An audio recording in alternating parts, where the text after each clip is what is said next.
जैसे किसी क्लास में हमें अव्वल आना हो, इंजीनियर बनना हो, वकील बनना हो, कुछ भी बनना हो, तो उसके में बढ़िया से पढ़ाई करते हैं और टीचर से भी जाके पढ़ते हैं, घर पे भी होमवर्क करते हैं, और लगातार कई वर्षों तक वहाँ जाना भी पड़ता है और बहुत सारी चीज़ें हैंडल करनी पड़ती है, समझनी पड़ती है, माननी पड़ती है, नियम से चलना पड़ता है, रेगुलर जाना पड़ता है विधिवत तरीके से। लेकिन हम जीवन को अव्वल बनाने के लिए, बढ़िया जीवन हो जाए हमारा एकदम ऐसा जीवन कि लोग हमें देखे मिले तो लोग यूँ कहे कि यार जीवन ऐसा होना चाहिए, है ना, उसकी हम पढ़ाई नहीं करते, उसका अभ्यास नहीं करते, उसकी खोज नहीं करते, उसका प्रयास नहीं करते, है ना जी।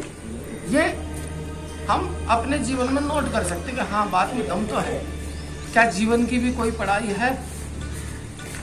जीवन को कैसे ठीक से जिया जाए, तो इसमें हमारे ऐसा नहीं है, जीवन बड़े अच्छे तरीके से लोगों ने जिया और इतने सुंदर तरीके से लोगों ने जीवन जिया कि साधारण इंसान से उन्हें उपाधि मिल गई भगवान की। राजा राम क्या थे? एक आम आदमी थे राजा राम, लेकिन उन्होंने कर्म ऐसे करे, जीवन को ऐसे जिया, आज तक युगों युगों से उनकी पूजा होती है, उनके नाम पे त्योहार मनाया जाता है, उपासना होती है। अगर देखा जाए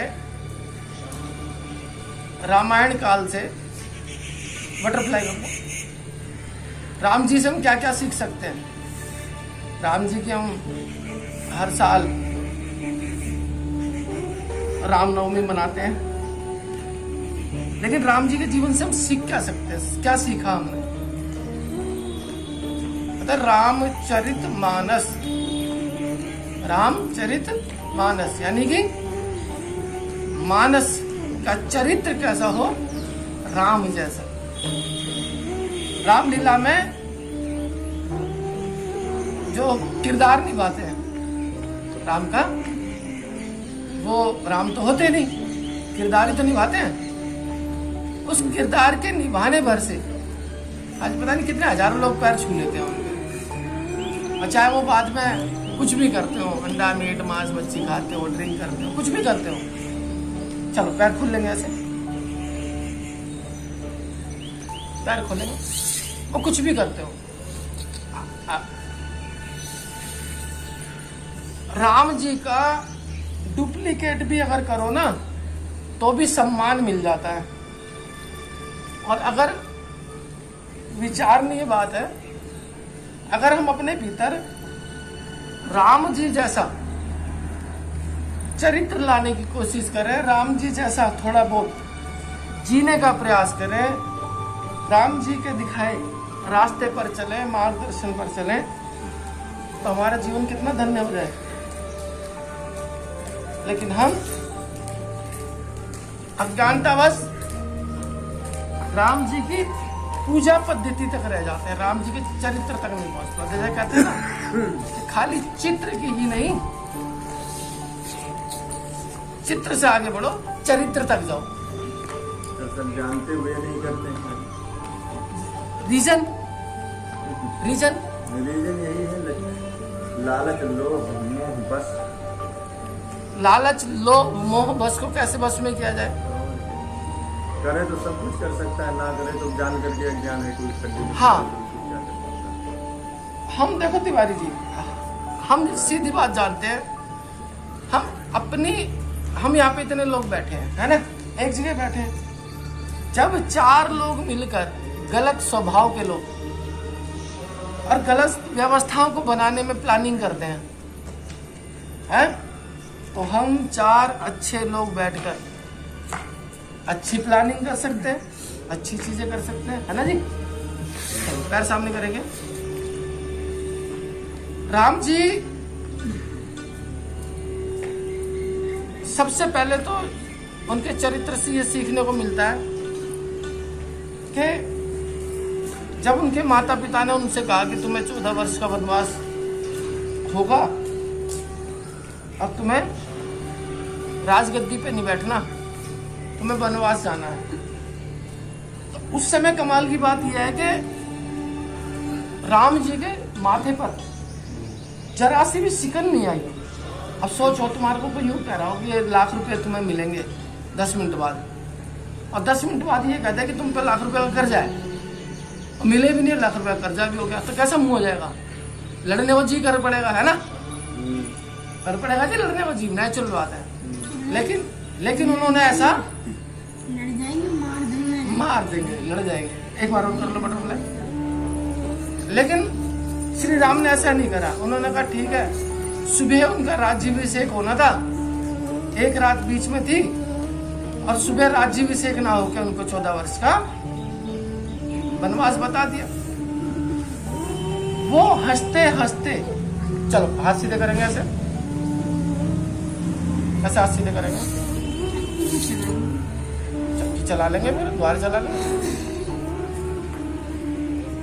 तो वो हंसते हंसते माता पिता के कहने पर राज्य में चले गए, वो जंगल में चले गए। अच्छा तिवारी जी को आता हूं, अगर वो इतनी सी बात कह देते, जरा सी कि भाई, जब उसको कहा कि भाई राम तुझे ना वनवास जाना है, और अब तेरे को वो नहीं होगा, अब तेरा राज्याभिषेक नहीं होगा, तुझे वनवास जाना है। अगर राम जी सिर्फ इतना सा ही कह देते, क्यों तो क्या आगे की जो कहानी बनी थी, जैसे राम ने बड़प्पन दिखाया, बड़े ने बड़प्पन दिखाया, तो भरत छोटे ने उससे भी ज्यादा बड़प्पन दिखाया। अगर बड़े बड़प्पन दिखाते हैं तो छोटे भी कहीं ना कहीं उसके पद चिन्हों पे चलते हैं। और बड़ा ही हड़पने के मूड में हो तो छोटा कम थोड़ी है। बड़े ने त्याग करा तो छोटे ने भी त्याग कर दिया। तो राम की भावना जो होती है वो खत्म हो जाती है। जब वो हड़पने की कोशिश करे तो उससे पहले वो हड़पने को फिर ही क्या गया। हाँ, मैं वही कह रहा हूँ ना कि राम ने जब त्यागा, राम ने जब त्यागा तो भरत ने भी त्याग दिया। और राम जी अगर हड़पने की कोशिश करते तो फिर भरत जी भी कम नहीं रहते, लड़ते अपने हक के लिए। और कमाल की बात, राम जी ने धर्म का साथ दिया, सत्य का साथ दिया, वनवास कबूल कर लिया। तो देखो पीछे पीछे लक्ष्मण जी भी चल पड़े।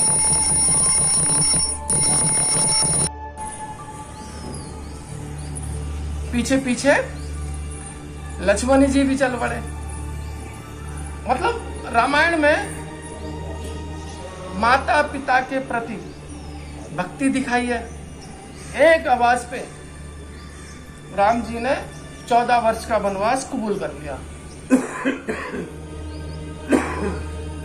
भरत का भाई के प्रति प्रेम दिखाया है। पत्नी का पति के प्रति प्रेम दिखाया है। पति का पत्नी के प्रति समर्पण दिखाया है।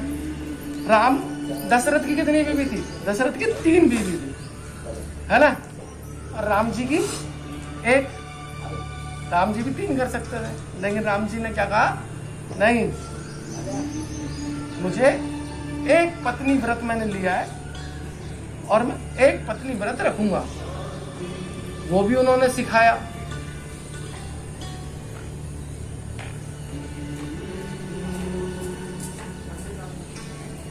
समाज के कल्याण का भी उन्होंने बहुत सुंदर दिखाया। राजा कैसा होना चाहिए। जब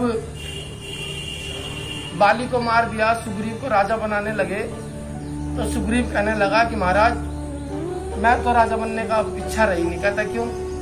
कहता मेरे मोह माया भंग हो गए, मेरे वजह से मेरे भाई की हत्या हो गई, और अब मैं तो सन्यासी होना है। मैं तो सन्यासी बनूंगा, मेरे को राज्य नहीं चाहिए, राज्य अंगद को दे दो। बाली का पुत्र अंगद। राम ने कहा अरे राजगद्दी पर सन्यासी ही होना चाहिए। चल ऐसा उठाएंगे। जब सन्यासियों के हाथ में राज सत्ता होती है ना, तो राजगद्दी पे जो बैठा होता है इंसान, उसका ना कोई अपना होता है और ना कोई पराया, और वो सभी के लिए फिर बराबर निर्णय कर पाता है और ठीक से निर्णय कर पाता है। इसलिए जिस देश का राजा सन्यासी होगा ना, उस देश की उन्नति होती है। अब देख लो, हम तो कहेंगे हमारे भी देश का राजा सन्यासी है, योगी आदित्यनाथ, वो भी सन्यासी है। चलो ऐसे लोग करेंगे